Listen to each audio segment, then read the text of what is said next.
Hi, and welcome to another edition of the Real Estate Minute, the show that answers all your questions about buying and selling in the Vancouver real estate market.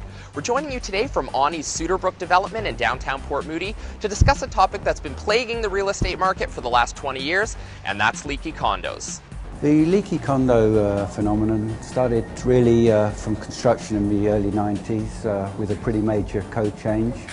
That preempted a lot of problems with the building envelope. You know, the code change tightened up buildings greatly. The building envelope, the exterior of the building, there was a problem with water getting in and not being able to get out. And then since the building code change in, I guess, 2000, the early 2000s, what sorts of changes are we seeing that sort of stopped? Well, I think the major changes have really been a better understanding of what caused leaky condo, and specific to leaky condos and other buildings, the rain screen on stucco has been a major improvement. So Paul, we're standing here on a pretty typical rainy Vancouver day, and right behind us we have Libra going up. And why don't you tell us a little bit about what's going on with this structure that makes it a rain screen building versus an older construction that wouldn't be rain screened? Okay, as we discussed earlier, a leaky condo was specific to a post-90s building. Here we have a newer construction which is taking into account the new code on the rain screen. We can see the sheathing materials up, so the main structure's up. We're just waiting for the siding to go on, and as you can see, top left-hand corner there is your rain screen detail, which is basically the separation between the sheathing structure and the siding envelope of the building, which there was the problem. Water was getting in on older buildings and not being able to get out. So in addition to the rain screening you pointed out, I noticed there's some pretty drastic overhangs on the building over here. Does that have anything to do with keeping the water out? Yeah, that is a really obvious way to mitigate, you know, actual water entering the building from rain. That's a major improvement, you know, this sort of building having a good overhang, but at least eliminate some of the downward water that we get in Vancouver. What about this structure over here behind us? Okay. We have a concrete structure. Would it be a similar sort of building code? Well, it's different problems with concrete frame. I mean, everyone thinks leaky condo was specific to timber frame. It went right across the board. There were concrete high-rises, and you can see here there's exit for water, a slit above a window which allows any moisture in the structure to weep out. So we have got a water control problem, but there are different challenges with a high-rise with regard to caulking and access to maintenance, that sort of thing.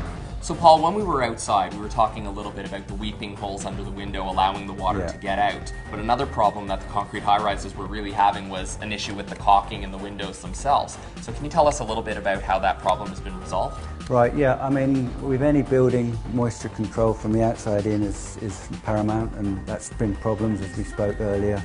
Leaky condo affected high-rises, all sorts of buildings. So on a high-rise, they're tending to use better quality materials, better quality windows, and also the caulking system, the science behind it is greatly improved. They're using better products. So to keep the water out, is caulking something that the building is going to have to maintain over time? Yeah, the caulking will dry out over time, and even, you know, newer products, the polymers and this sort of thing, they need constant maintenance to make sure that they're doing the job, keep moisture out of the building. Okay, and then in keeping moisture out, we've really sort of sealed off the building. We've made it pretty airtight. Yeah. So one of the things now I guess we have to deal with is moisture on the inside and getting that moisture out. Well, that's right. That's an added problem. We've got people create a lot of moisture in their day-to-day living. The average family, it's a few gallons of moisture in the air, which we have to control. Otherwise, that will migrate into the structure of the building eventually. So Paul, one of the nice features of these new condos, being as they're so airtight, is that they now have digital timers for the bathroom fan, so that you can use it to help extract some of the moisture that develops on the inside of the unit. So how exactly does that work? Well, really, as we discussed, the tightness of a building makes air quality an issue and moisture control an issue. So what they've done now, they used to have humidity stats, they put a timer in, which is ideally preset for about a 4-hour discharge every day. This makes sure that we get a good discharge of fresh air and negates any moisture buildup.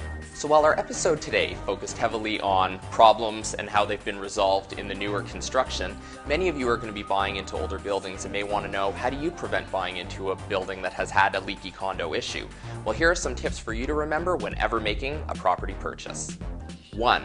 Realtors have an intimate knowledge of the buildings within the areas they work. Using their services will help cut down on time by helping you avoid buildings with known problems.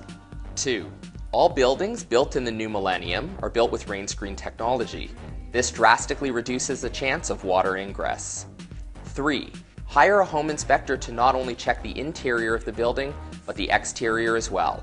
Many problems of water ingress can be seen on the building's exterior and may not be obvious to the average buyer. 4. With older buildings, read through the strata minutes for the last 2 years, as well as any Form B. Any water ingress issues will be noted in the minutes, and the Form B will let you know if there are any upcoming assessments to be paid. 5. New builds will come with a full homeowner's warranty protecting against a building envelope failure. Make sure you ask for a copy of the warranty so you know how much time is left before it expires. I want to thank you all so much for joining us today. As always, if you have any questions or comments or just an idea for an upcoming show, please feel free to write in at nvtv@novusnow.ca. I'm your host, Ryan DeLuca, and we'll see you here next time on the Real Estate Minute.